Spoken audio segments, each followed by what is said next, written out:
episode of Booked, a place to explore the realms of creativity. Today's guest is Stephen Coghlan. Thank you so much for joining me. How are you doing today? Well, I'm still here, still alive, so that's already looking up in this world. Better than most, then. You're very cheerful for this dystopian landscape we're living in. I'm up north. I have a little mild separation. Plus, I've been through my fair share of disasters in my time. So this isn't a flood in Chicoutimi, and this isn't a tornado in Barrie. I think we're doing all right. Okay, good. For the moment. Good. I'm glad that you're able to survive.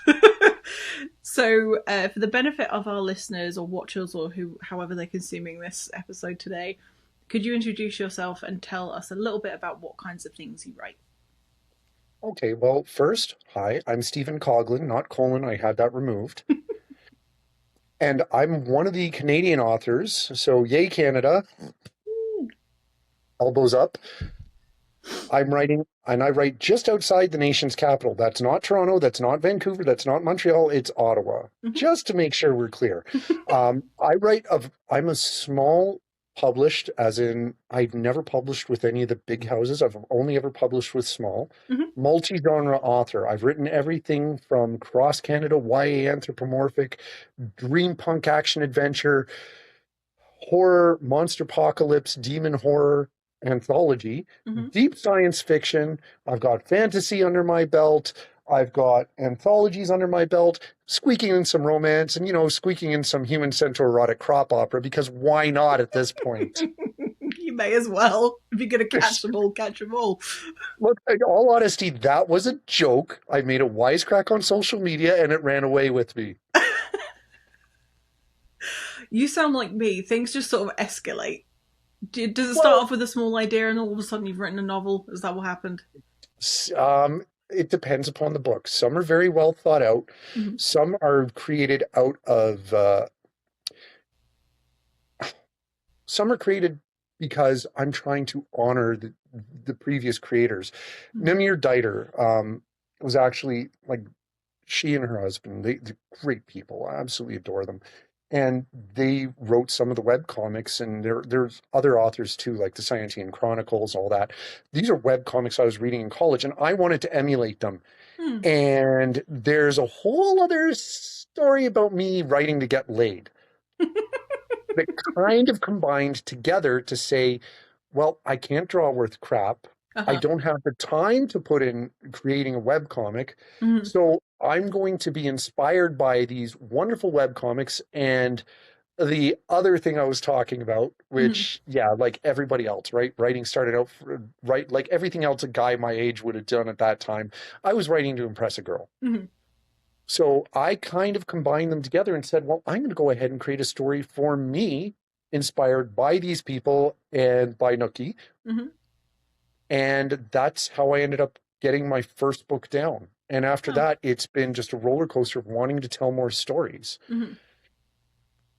So I'm often a planner, but often my characters or the events get away from me a little bit because I might be meticulous, but I'm not meticulous enough to stop them from having some freedom. Good.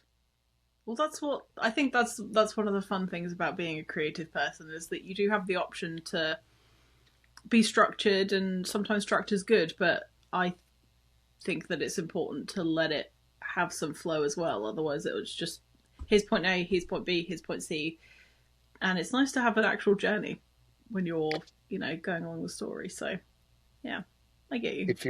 It feels great because you are part of it, but yet the characters run away with them. And I'm still looking at those characters from one of my books, writing away, thinking about it, and all of a sudden they're like, guess what? We're lovers now. No, you're not. Stop.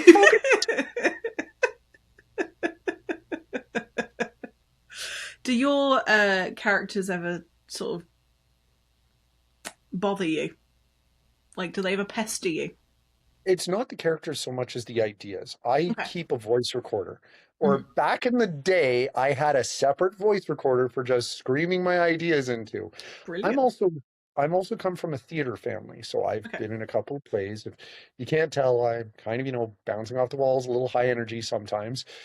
So it wasn't unheard of me, as somebody who also sometimes does voices. Get your next time gadget. Next time. to actually emote fully into a voice app. Now, Mhm. sometimes the only place I have a chance to do this is in the washroom, Mhm. which has led to some very awkward standing ovations from the crowd around me. And the public ones? Do you do it in public too? Amazing. I have, I Love have, that. I, I often trigger it when I'm in the car, fumbling around, hands free, damn, hit the record button, Mhm. I'll spill out an idea. Mhm. And like when I was writing a certain book, 50 Shades of Nate, I may have recorded half of that while driving with a coworker to Kingston from Ontario to Kingston. So that's 2 hours from Ottawa to Kingston. So that's 2 hours each way. And ideas would come up. And since I was driving down there, I Uh-huh. would be spewing out the ideas in all glorious detail. And then on the way back, while he was doing the driving, I would be typing out furiously all my notes that I had recorded previously. That's so funny. Did they enjoy it? Well, it led to some very awkward laughs. It led to some very good morning starts. It led to one or two projected coffees out through the nostrils. You know, That's so the good. enjoyment was there, and then that's just one of those things that I've been involved in. Mm. So with your writing, so it sounds like you before we recorded, you showed me a spreadsheet that had some sort of planning on it, and you do obviously write things with words. Are you? I can't remember what the word is. Like, are you like an auditory learner? Do you prefer to I do you prefer to like touch and hear the things that you're learning, or and like producing? I for learning, Mm-hmm. I am I'm a repeat learner. I learn best, and it took me a while to learn this. Thank God Mm-hmm. for college. I learn best by writing it down again. Mm-hmm. So you'll if you look on my website, you'll see in my blogs there's Yeah. the occasional help article like, ooh, show over tell. Okay. Or I even have one on sentence structure. Mm. That's one of my study guides to myself Is it? because English grammar for me is horrible. I'm a colloquial speaker, Mm-hmm. and I live in the border between English Ontario and French Quebec. Mm-hmm. So both of my languages are rather atrocious some days. My wife doesn't let me speak French at home. She says I butcher her native tongue, which is only fair. I do sound like I'm gagging a bullfrog. I don't know, it could work for some people, but I suppose if she doesn't like it, then don't. Well, no, like I speak enough French to get me into trouble. I'm not very good. Languages are something that's very hard for me. I'm a Mm-hmm. mathematics and sciences guy. I work with my hands. Mm-hmm. I take wrenches to problems and the occasional nut driver because it's just fun to scream nut driver at the top of your lung, right? But I'll take that to try and solve a problem. Mm-hmm. But I also have to be able to communicate that clearly, and writing is a very important part of it. And unfortunately, I love to tell stories, but English and French, German, Yeah. even is not always easy. Mm-hmm. Right? It takes a lot of time for me to learn it, and the best way for me to learn it is by writing it back down, Mm. I which is actually do that a lot too. yeah. Well, a lot of authors are wired that way, and that's why we start writing. I have a Mm. theory that we mostly start writing to try and teach ourselves, and from there it just kind of snowballs with the hey, I kind of like this. This is my escape. And in some cases, somebody like me, it's my escape from toxic masculinity. I can be emotional on page. I can write down all the things that interest me. I can make people laugh. I can have my characters cry for me. Mm. So it's a huge emotional catharsis. It is, and it is for a huge amount of authors, and it's something that I didn't really consider being such a huge part of that creativity for a lot of people. And almost every single writer that I speak to uses writing as a form of therapy, and that is really cool. And I'm so glad that it exists because you could do it and nobody would know. Nobody's gonna know that. Like my great grandma, she kept a diary every single day of her life for like 60 years or something. We found these suitcases full of her diaries, and she every single day she would write what she did every single day. And to go back and look at them, I don't know if she meant for us to look at them, but I went back and looked at the day I was born, and she wrote this like really lovely message about being excited to meet like little Safi. And I thought, oh, that's so nice. But it must have been a nice thing for her because she didn't really go out much, and she was a voracious reader as well. And I always wondered what would have happened if she wrote a book. Well, there's a lot of people who've Mm. written books that we just don't know about. Yeah. I have family who've written books and they've never been published. Mm. They've only shown their spouse. I've actually been involved in trying to drag some people out to get their stuff published. Did it work? Not everyone. Mm. Some people, it's for their own works. It's the people Mm. who are willing. I'm not going to take your hand and rip you off at the elbow to say, come with me and do this. No, I will offer my words because at the end of the day, it's part of your growth too. It helps me to grow as a person. Mm-hmm. And, but I'm comfortable where I am, Mm-hmm. just trying to get a little better at things. Yeah. If you're uncomfortable, I'm still going to lean out and I'm looking at you, Arrow. Was that a hint? They'll get it. They'll get the reference. Good, good. I'm glad. So you've been writing for quite a long time.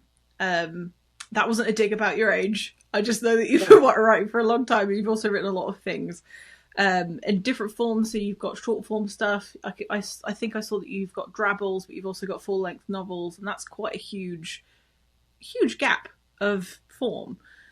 Do you have like a preference, or is it whatever the story will fit? How does that work for you? It's whatever the story fits. Mm. Oftentimes, I actually tend to keep to novella Mm. size. You'd think that. Um, Getting a novel out, if I'm getting out a novel, it's because I'm expecting more of it. Yeah. Um, it there's very rare that a novel for me is a novel length and done. Granted, that's happening more now as I'm maturing as an author. Mm. The story is as the story is. Modern day age has also allowed me to write a story at any length and get it out there. Mm. The Okay. only thing that's stopping me right now from getting a story out there is I need editors because, again, my English, yeah, Mm. run-on sentences. These are full-on freaking marathons. I've never self-published before. Mhm. I didn't have the balls to do it. I Mm. always needed validation from Yeah. somebody else saying this book was good. So Interesting. that's why I've never self-published before, but I've reached the point now where I'm comfortable enough, and I know there are people out there who enjoy my work enough that they're going to read it, Hmm. and several of them are beta readers. And because I worked with a lot of small presses, I've run into the issues you get with small presses. They Mm. fold. They don't have a very big reach. Yeah. Um, and in some cases, they're just as busy, if not busier than me, and that's saying a lot. Yeah. So, you're reaching out to a small press. So I view it as this. If I'm reaching out to a small press, it's partially for validation. I'm not going to lie. Hmm. I have to be honest about it. Yeah. And it's also because I want to use my words in a way that, if they can then look at it and say, okay, we have something from this guy, it's quality, and he's being fair with us, and he's Hmm. treating us with respect. He's been through this. Mm. This guy is our easy mode. Yeah. And I've even turned back, and this is true. I've turned back advances. Hmm. I don't like getting advances. If I ever sign with one of the big ones and they send me an advance, oh sure, I'll take some. I've got to go on a book tour, right? But any small house, I'm not going to take an advance from. I'm just going to take my cut. They're Okay. already doing so much work, and an advance is just to hold your hand here. You're gonna promise us that you can do something for us. Mm. I can't promise that. I'm lucky that I have the time I do now for this, Yeah. right? Yeah. That's something that I have noticed with the smaller presses is that it's fantastic that that is available for people, and you do get some level of support, and it varies from publishing house to publishing house, whatever press it is. Some of them are really really tiny, there's like two people working for them. Some of them are much bigger. Is that pretty much nobody has marketing money because it costs so much money to market stuff. No, And and it's also the insecurity of is your mm, marketing going to even be worth it, yeah. right? There's so much. there's so much, especially now, economic risk. Yeah. And I get that. And Mhm. writing half of writing, as much as I hate to say it, is whoring yourself out there. Oh, it so is, because not only have you done all the hard work of like pouring your soul onto pieces of paper and hoping somebody's going to like it, but you also have to go, I really believe in this, please read it. And then you've got to wait for them to either catch, it catches their eye and they read it. And then what if they don't like it? And then it's so easy to go and like trash people's books and, find little bits about it. And then all of a sudden everybody hates you because you put like one word in a book or whatever. And that was such an extreme example, and it's only because I saw a post about it like 5 minutes before we got on this call. But Oh, she didn't always have quotations at the end of her paragraph. yeah, it's just stupid Yes, stuff. It's just stupid I stuff. I'm like, know. And ooh, that's another one, approval. right? Because they don't understand the rules of English. Oh god, but it doesn't matter. This is the thing. Okay, this is something that I'm so passionate about. Is that write your book however the fuck you want. I don't care.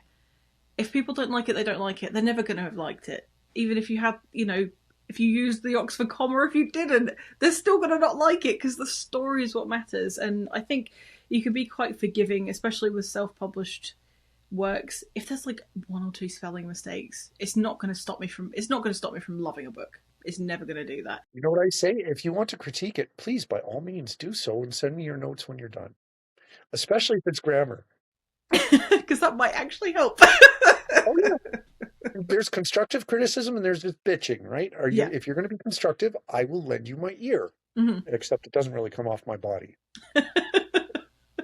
lend them your ear and also the rest of you, full package deal.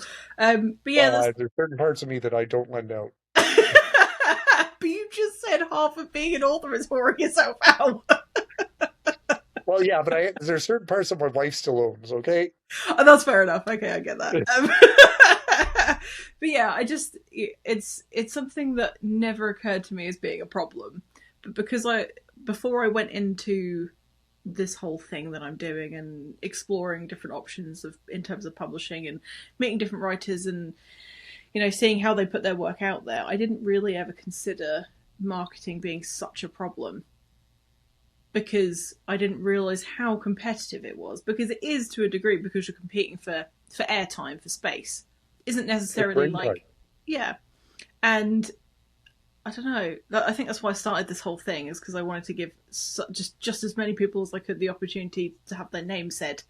Just be like, this person wrote books. Did you know that? And just hopefully just give them that little lift up without it costing any money, because that's And, half the and problem. it's great at making you friends for the future. People Yeah. respect you for doing this. You're taking Mm. a lot of time, and that's one thing for all you podcasters out there Mm. who are doing this for us writers who don't always have the time to be reaching out. Thank you. Mm.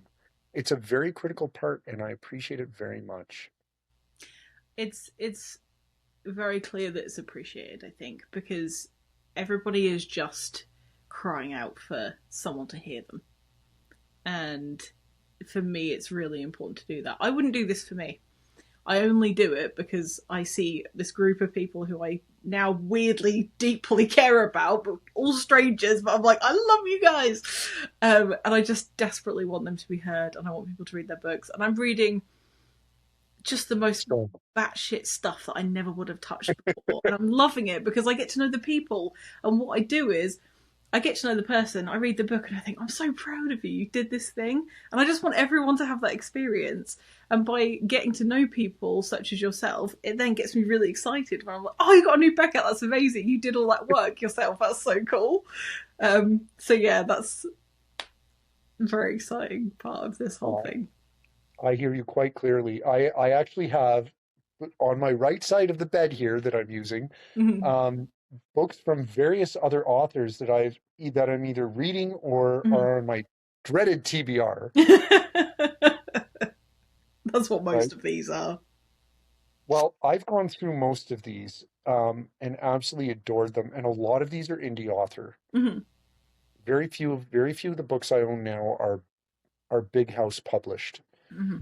Just because I've found so many amazing people, so many amazing writers, readers, people who I've helped get published, people who've helped me get published. people who just come up with the wackiest ideas, people who are great people, and then you pick up a book and you're like, I can help you with this. Let's work together. Have you ever co-wrote anything with anybody? Well, yes, first. Oh, cool. So this is a sandbox Mhm. style because I love sandbox. Great. The The cover. one time I forget, the series was called The Fleet. It was an anthology series based in the 70s and 80s with a bunch of famous sci-fi authors. Okay. And it inspired me to actually start this, which is based on a Monster Apocalypse series that Okay. I wrote on a BlackBerry, in Wow. probably my favorite place to write, on the toilet, because it's crappy writing. It's about the only chance I get to write sometimes. Mhm. I wrote I wrote a story, a horror story, and from there I thought, and it was inspired by a Flash game, so I'm really dating myself. Wow. I've even reached out to the guy who created the Flash game and thanked him. Oh. That's something great about social media. Mhm. I get to say thank you to the people who helped inspire me, teach me, guide me, blah, blah, blah, blah. We could get into a list. But with this, one of the things I want to do as an author is if I ever become big, I want to be part of a franchise operation. Now, when I Mm. don't mean like you go out, you write, or I tell you what, no, I want to give them a sandbox to play in. Mm. So take Star Wars, take Star Trek, take Mhm. Dragonlance. They're all examples of a franchise writing operation. Mhm. Warhammer, for you chuds out there, so Warhammer even like it's a universe. There's a sandbox. Here's the rules. Play within it. Create. Mm. I have I've got horrors like that was, and it also lets me get other authors published. This Mhm. actually got Ian Fairgrave published his Mm. first time. And it's something that's still like, I love that for it. Mm. And I got to work with authors around the world. So that's something I was really excited about. How was that process for you? Was it something that you were all given like a set of rules and then you write your story within, as you say, within that sandbox, or did you have to actually align any stories with anybody? Well, first, you know how much of a plotter I am. So I wrote the initial story, the novella that's Yeah. in there. Mhm. And I had to compress it down to a novelette Okay. to really get it smoothed out. Mhm. And because I was much more of a wordy author before I was ever really given a chance, Mm. I like I wrote a lot that was fluff, Mm. superfluous, a lot of long technical parts here. A lot of he walked in the door, put his jacket up, walked down the hall, grabbed something from the fridge, popped a beer. Oh, look, now we can get to the story. It took the first publisher to take a chance on me, to really rip into me for me to see that I wasn't perfect. And it took my wife. Mm. Because my wife is actually the reason I am published. And it's not quite the same. She's never completed any of my books. And I don't put her on the pressure like, hey hun, you're my spouse. You want to read my shit? No, Yeah. no. She saw me struggling Mhm. and she said, what's the problem? Why are you so frustrated over a book? And I said, because I can't get it. I can't get anybody to take a chance on me. Mm. She read the first chapter, said it doesn't make sense. I Mm. asked her what she meant. She was very clear, very concise, very brutal.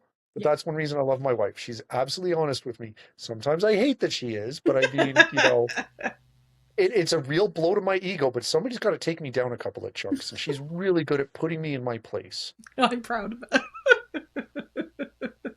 You probably love her too. it. Uh, but she pointed it out to me. She was very clear. Mm. I went over, I re-edited the novel, Okay. I sent it out, and it got me the chance for another critic to Mm. rip into me anew.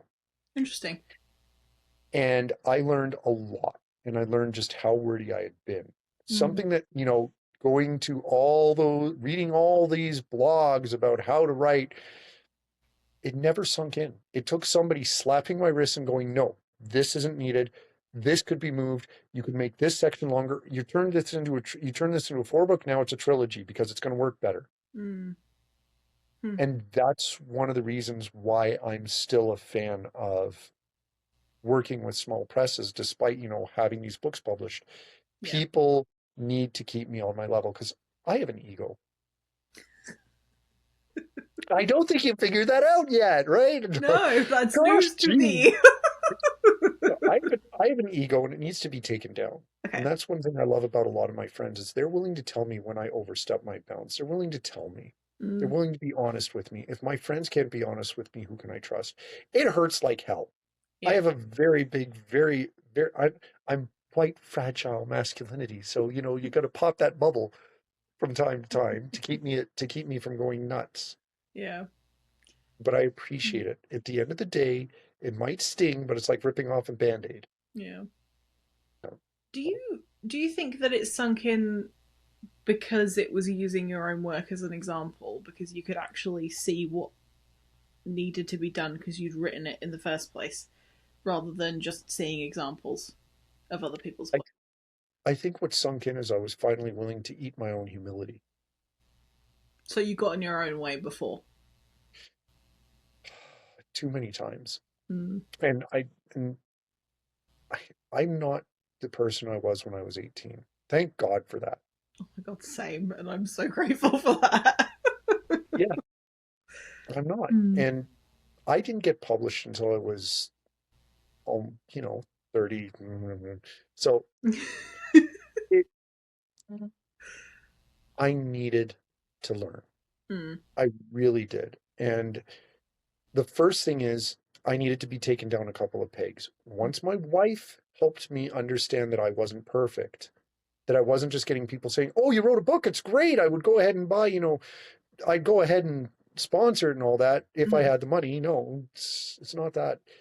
I need people to be able to rip into me, to tell me if something doesn't make sense, to tell me if something makes them uncomfortable. I have made comments in my books that have been harmful and people have caught it. Thank God before it went out. Oh, that's good. Yeah. Because again, to me, I come from a society where I might not always see it. Yeah. Yeah.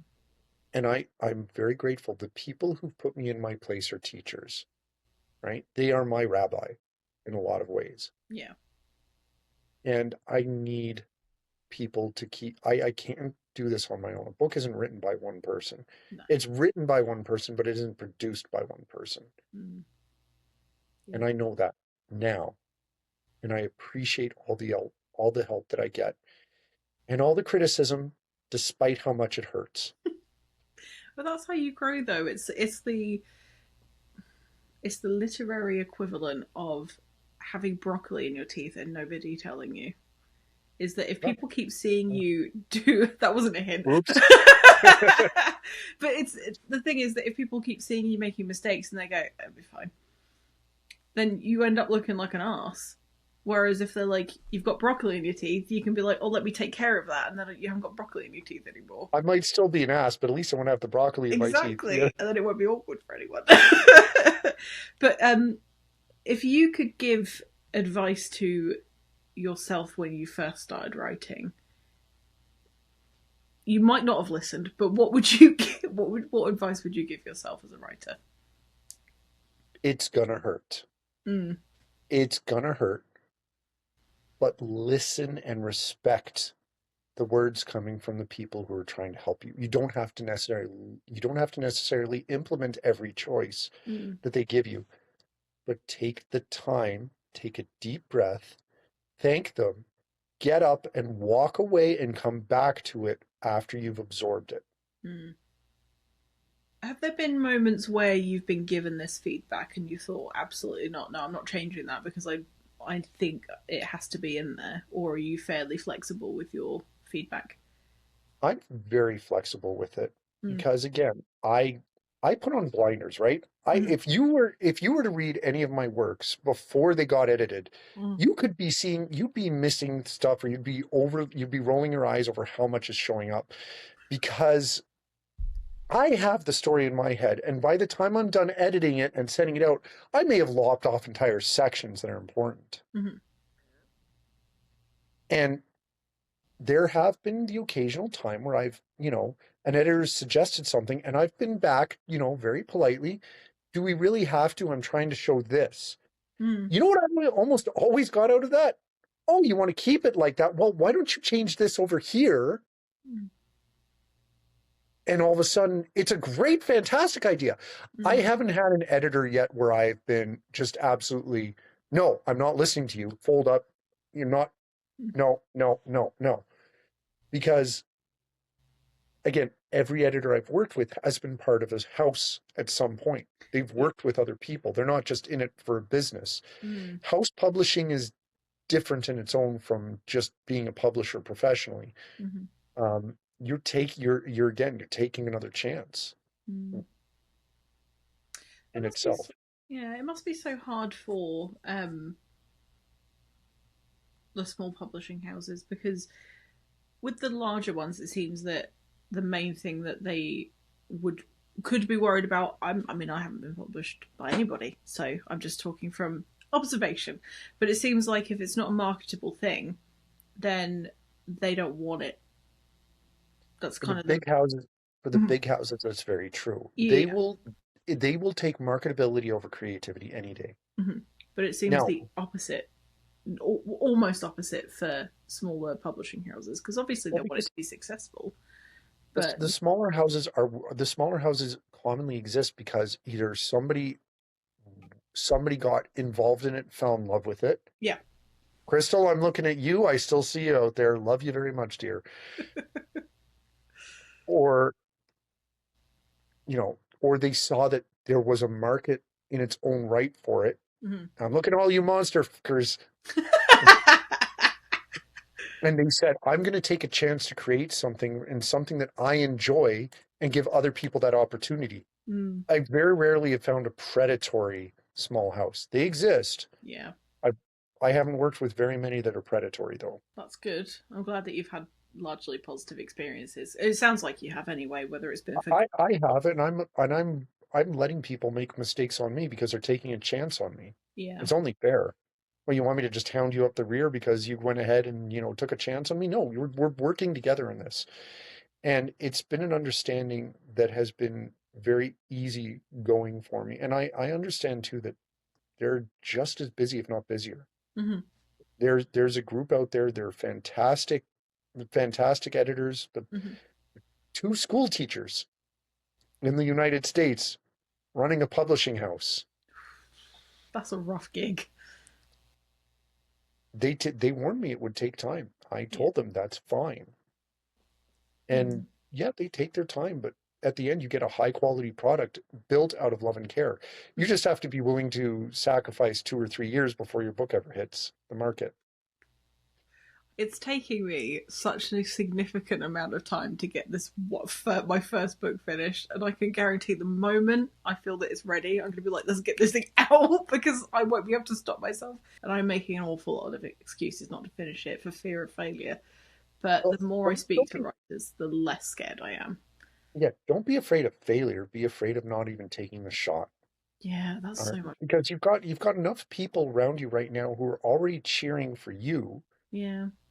that, you know, if you reach out to them, hey, do you want to be a critique partner? Do you want to be a beta reader for this? Mhm. There's so many people who will willingly take it at this point. Yeah, that's true. You just have to find somebody whose style is close to what you want to present in the book and ask, hey, do you mind? Yeah, yeah. I think you're right, and I think I'm in a way better position now than I was a year ago before I started making friends, and I think everybody's my friend because it's nice like that. And I think something that I've seen is that it's possible to create something and be completely unapologetic in it and just go, this is what I've created, and if nobody reads it, that's fine. I still did it and I'm really proud of myself. And that's something that right at the beginning I was like, I'm gonna foolishly, and I've got egg on my face now, but I was like, I'm gonna write a book and it's gonna get picked up by big publishers and I'm gonna make loads of money and they're gonna make a film out of it. And then I was like, that's not how this works. Okay, I need to really reset what I actually care about, and it's making sure that story is told the way I want it to be told, because there are so many elements of it that I know somebody from a particular sector of the industry would be like, oh, well, you can't keep this in there, or that we don't like the way this is written. Somebody close, sort of close to me. She's not really that close to me, but I'm hoping that we're friends now. Described it as pulpy, and I was like, that's the best compliment ever. I love that. That is what I wanted, and I didn't know that I wanted that. Pulp has its place for sure. I love a good pulp. No, I'm a fan of the Shadow. If you know pulp, if you know those pulp superheroes. No, I don't. Okay, well, I I'm the guy. I keep audio plays in the car of the Shadow radio plays. Oh wow. So I'm really dating myself. Not to mention they had Blue Coal and I'm an HVAC worker, so it was sponsored by an HVAC industry at the time. All right, go heating, ventilation, air conditioning.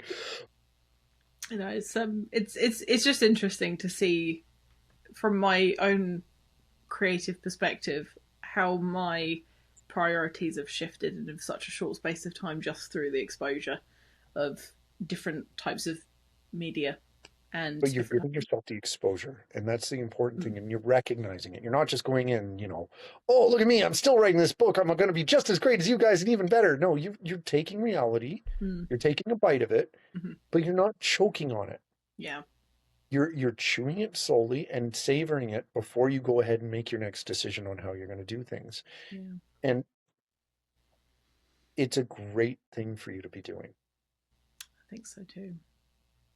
And I'm getting the opportunity by reading books that have come from smaller presses or from self-published authors.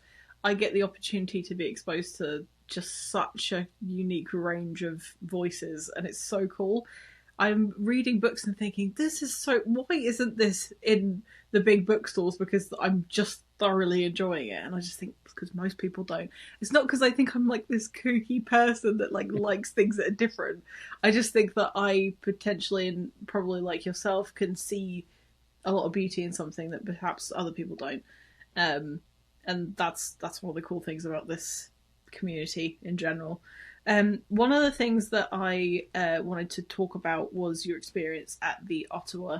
Am I saying that right? Ottawa Ottawa, yeah, Ottawa Comic Con. Well, Comic Con. I would love to know what your experience was like. Would you ever do it again? What would you do differently if you could do it differently? well, I've started actually at the local Carleton Place Comic Con because Mm-hmm. it's just down the street. I can walk there in a bad day. Um, and I started that, and I ran into a couple of friends that I knew from online who were selling there. Didn't always realize I was running into a couple of them. Hey, hi, Liam, hi. Um, and it was a positive experience, but it was also it gave me the realization that it's not for the fiscal, like not for somebody who doesn't have money. You have to have money going into it. Mm-hmm. Just to go to like the local Comic Con in Carleton Place Mm-hmm. cost me less than $100 Okay. for a day. But I'm taking a full day to do it. I'm Yeah. taking setup time. I'm taking transportation. I'm taking a fee to pay. And this is not even guarantee I'm going to make my money back. Some years I would there, Mm-hmm. and some years I like this year that just passed. Comic Con came right the day after a big ass snowfall. Mm-hmm. So there wasn't even like the roads weren't even all fully plowed. Oh God. The crew still gave it their good time, and Mm-hmm. I'm selling in a small town. Mm-hmm. So unless I come up with fresh material every year, Yeah. I'm not going to have something to offer that hasn't already been seen. Mm-hmm. So you're adding an additional level on yourself to perform, plus anybody else you're relying on. You're expecting them to step up, which can be strenuous unless you're patient about it and you know that things might not always work. Yeah, part of this is you have to be accepting that there are going to be downers. Yeah. There's going to be days where things are bad. Mm-hmm. Um, what so first you have to have the money to get into it. So Mm-hmm. I was very fortunate. My job situation has improved. I now have a little bit of leeway financially. Mm-hmm. So I could either spend it on marketing through the internet and all this, or I could go to this con Mm-hmm. and market not just myself, but a couple of other books. Mm-hmm. You've already talked to one of the authors who I've reached out and been very close friends with, Mm-hmm. brothers even. Um, and I've reached out to several others, brought their books with me. I was reading some other local authors' books, Barb Avon, I see you, Devin J. Hall, I was reading it again. Um, I would bring some other books from other authors and I would be reading it there too in the lulls. Plus, it would give Mm. me a chance. I'd be doing designs on the walls, designing new cover art for the sequels. Mm-hmm. Um, yeah, so, but you're going to end up with long periods where people are just going to walk by you at a Yeah. con. Mm-hmm. Now, I went to a Comic Con because a lot of my books are comic oriented, Yeah. right? Like, yeah, I don't think anything in there is what you would consider classic literature. Well, unless you consider like, you know, Centaurs, hey, that's got to be classical period. Thumbs up. Let's So do that. classical. You ever play the game with an erotic novel too? You close your eyes, you spin it to a certain page, you open it up and see if there's a sex scene, something spicy. Only when I'm hanging out with my grandma. Hey, your grandma probably rocks that stuff. But that's one of the things I do with that. But anyways, long story short, what it let me do is it let me meet up with people. Mm-hmm. It was it was an expense on my part. I Yeah. didn't make my money back, and I Mm-hmm. don't expect to. But it's a form of marketing too. Mm-hmm. So if you're willing to accept that fact, it gets a little easier. Now, this is the other thing. You then have to choose which convention you want. You can go to a writers convention where you're basically, one voice among many going, read my book, you over there who's already selling a book, read my book. Mm-hmm. Doesn't work for me. I'm not a competitive guy in that regard. I'd rather be supportive. Mm-hmm. So I go to the Comic Con, I bring along some other books, I sell some people's other books as well as my own. You like this book? Maybe you like mine. You like Mm-hmm. my book? Maybe you like theirs. That's cool. So I approach it differently from other people. Mm-hmm. I know other people, they go out there, they have their book, they have their one series that they've formed their whole writing around. Or they go out and they're an independent publisher with a selection of books to them and a range. Mm-hmm. I'm one of those selection with a range, Mm-hmm. and I'm trying my best to help. But I'm also not as involved in the writing community as I could be. I'm not in any of the local writing groups, so I'm not getting my voice out that way. Mm-hmm. But if you're willing to go to a con, you have to basically realize that it's what it is you're paying for the right to advertise your stuff in a space. It's more about getting your stuff out there. Mm-hmm. Don't go there expecting to break even or expecting to turn a profit. Have you done any like in-person book events at like small bookstores or other bookstores? Libraries. Oh, cool. Very cool. Yeah, and put word out and all that, and people didn't come to visit me. Mm-hmm. But people walked by. Mm-hmm. We struck up conversations. I may have sold one or two books. I gave copies of books to the library. And they hold it for 2 years, and if nobody takes it, it gets thrown out. Oh, didn't know that was a thing. Libraries have a turnover rate. Hmm. This is all stuff that you have to realize it's part of advertising. Your Yeah. stuff is not going to be out there forever unless people like it. Yeah. It's an icky thing, and this is one of those things where marketing hurts, Mm. but it's an important part of it, and it's the matter of the approach. I don't have the most marketable approach. I have an approach that works for me with my time schedule. Yeah. Realistically, what I should be doing if I'm trying to make money is I should be signing myself up for interviews all over. I should go to regular signings. I should go to every convention I can get to, and I should be out there, having no other life but selling books. Unfortunately, I don't have that as an opportunity. There's too Yeah. many people relying on me. So the cons are my chance to get out. Yeah. My chance to see people, Mhm. my chance to shake hands with other people who are afraid to put their books out. Yeah. And it's also my chance to help them grow and say, look, I'm doing this. If you ever need help, reach out to me. I can either set you up with a community Mm-hmm. or at least I can be a voice of, somebody who's been in this. I was involved in the local indie music scene, Mm-hmm. not as a player, as a listener. Mm-hmm. I love music. I actually own several guitars. I can't sing. When I sing, I sound like a villain. So I've been cast as a villain a couple of times. Brilliant.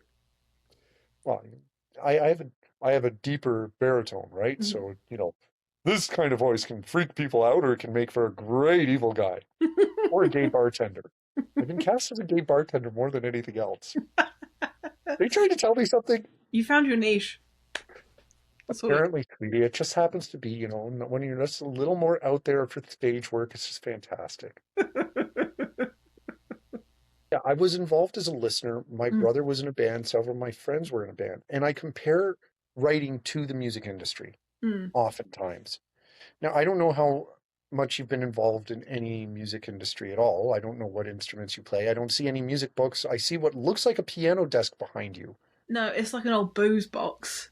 Um, Even better. but All right. I'm a drummer. So, Okay, so you've been involved though, drums. Good luck. You use all four limbs at once. yeah, why not? Yeah. Like a big It's just spider. hats off to you for doing so. That's all I'm saying. I use three because one of my feet is always just tapping. It doesn't have to tap. One of my feet doesn't tap the pedals. I am a 1 foot pedal kind of guy with the guitar. But it's just like writing is just like the music industry. Mhm, You get out there, you produce something, you hope somebody can pick it up and make it go big. If mhm, not, you keep trying and trying and trying and trying and trying, and either one day you succeed, or hopefully you have enough people that remember your music so that when you eventually hang up hang up your sticks, there's people out there who still come by and be like, your music meant something to me. It was great. mhm, I love the backbeat that you had here. It really set the tone. mm. You know, I think it it totally depends on everybody's expectations of themselves and what success looks like to them. And I'm always curious about what success looks like to people. And it seems like for you, success would be that somebody reads your work and goes, I love this, or it meant something to me. Do you have like a I vision of success for each of your books, or just as a writer in general? I have fantasies of success, not visions, Don't we all? because I got beat down by the submitting process. I wrote Mm, my first book, completed it when I was 18. mm, It had agents look at it and then drop it. It got into a nice local Canadian house that was doing sports in Canadiana, and that house had a shuffling of leadership and it got lost. It took it took well over a decade, if not very close to 2 decades, for my first book that I wrote, the first book I ever actually completed, mm, to be published. mm, After that, it's just been kind of a roller coaster, right? It's either success or it isn't. mm, But what it taught me is that you can have all the imaginations of success you would desire. mm, But if you rely on those imaginations to be your reality, you're going to fold. mm, You're going to get disappointed. The best thing to do is to know the industry, know your chances. But yet, if you plow ahead and you take that chance, somebody's going to pick it up and love it. mm, It might not be it might not be the expectation you want. You might have wanted a movie deal. You might have wanted to say, this is my one work that's going to get me rich, stinking rich and famous, and everybody's going to be bowing at my feet. And mm, that's not the reality of the situation. mm. It's very few that happen to have that. And it takes luck, chance, and sometimes a lucky uncle Yeah. or an already successful family member. Mm, There's very few authors who are self-made, mm, who are big. yeah. A lot of a lot of us self-authors and small authors, we struggle the entire time to get our word out there. Mm, Um, so success for me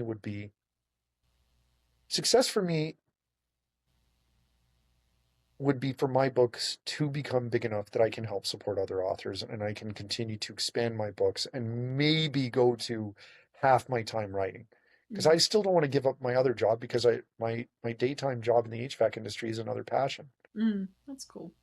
I got really lucky. I landed a job that used all my education Mm, and allows me to write in the times. And they understand. They even said you're okay to use the computer mm. to write down some notes. We just don't want you to be, we don't want you to be sharing certain scenes publicly with the rest of us. So don't That's go into fair. Teams and load up that scene and don't get into every meeting with like, I'm an author.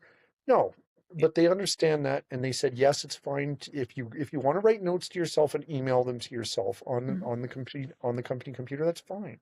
that's cool. Yeah, well, it's it's been a stress relief too, because I actually go to work to relax. I go home to get away from work. So no matter what I'm doing, I'm having a blast.